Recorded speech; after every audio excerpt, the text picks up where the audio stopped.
اعوذ باللہ من الشیطان الرجیم بسم اللہ الرحمن الرحیم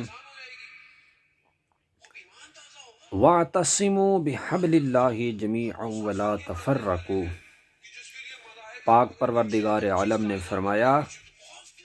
کہ اللہ کی رسی کو مضبوطی سے تھامے رکھو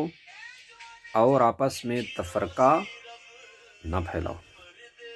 میں تمام مسلمان بھائیوں سے یہ گزارش کرنا چاہتا ہوں، کوئی اہل سنت ہے، کوئی اہل حدیث ہے،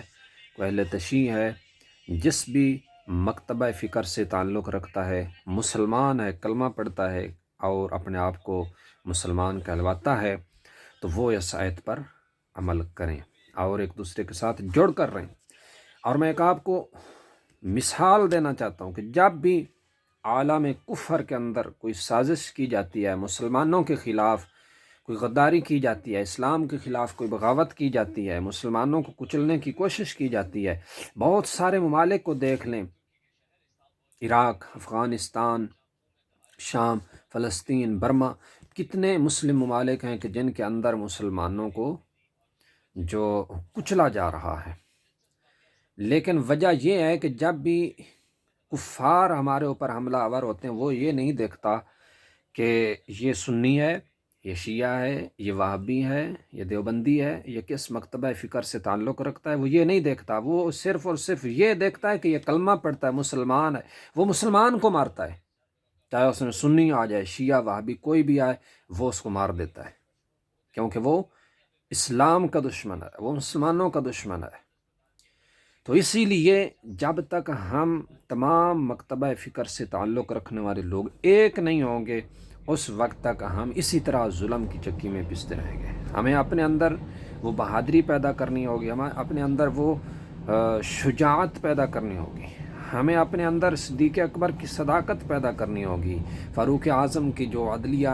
نظام ہے وہ پیدا کرنا ہوگا، عثمان غنی جیسی حیا پیدا کرنی ہوگی، اور پیر علی جیسی شجاعت پیدا کرنی ہوگی، اور امام حسن پاک، امام حسین جیسی بہادری پیدا کرنی ہوگی کہ انہوں نے میدان کربلا کے اندر امام پاک نے کس طرح قربانی دی۔ تو ہم سب نے ایک ہو کر، متفق ہو کر، کفر کے سامنے ہم نے ڈٹ کر اس کا مقابلہ کرنا ہے۔ ہمیں ایک ہونے کی ضرورت ہے، اور بالخصوص پاکستان کے اندر جتنے بھی مسالک سے، جتنے بھی مکتبہ فکر سے تعلق رکھنے والے لوگ ہیں، سب کو ایک ہونا ہوگا۔ اب ذاتی رنجشوں پہ نہ جائیں، اب فرقے واریت پہ نہ جائیں، بہت ہو گیا۔ 73 سال 74 ہو گئے کہ پاکستان کے اندر جناب یہی لڑائیاں شروع ہیں، شیعہ سنی کو مار رہا ہے، تو سنی جو ہے شیعہ کو، تو وہابی یہ وہ، اور یہ بھی چند لوگ جو بیرونی قوتوں کا ہاتھ ہے اس میں، اور وہ مسلمانوں میں انتشار پھیلانا چاہتے ہیں۔ لیکن مسلمان ہرگز یہ نہیں کرتا، مسلمان ہرگز مسلمان کو نہیں مارتا، مسلمان آپس میں بھائی بھائی ہیں، اور ہمیں بھائی بھائی بن کر رہنا، کیونکہ ہم جب مسلمان کہلواتے ہیں تو پھر ہمارا جینا مرنا، ہماری عزت آبرو سب کی ایک ہے۔ جو دوسرے کی بہن کی عزت ہے وہ ہماری، جو ہماری ہے وہ دوسرے کی۔ جس طرح اپنی بہن، ماں، بہن، بیٹی کی عزت کی حفاظت کرتے ہیں، اسی طرح جب ہم دوسرے کی حفاظت کریں گے تو یہ جناب یہ نظام تو بدلے گا، اور ہمیں ایک دوسرے کے ساتھ پھر محبت، پھر پیار، یہ چیزیں بڑھیں گی، کیونکہ ہمارا سب کچھ جب ایک ہے، منفعت ایک ہے اس قوم کی، نقصان بھی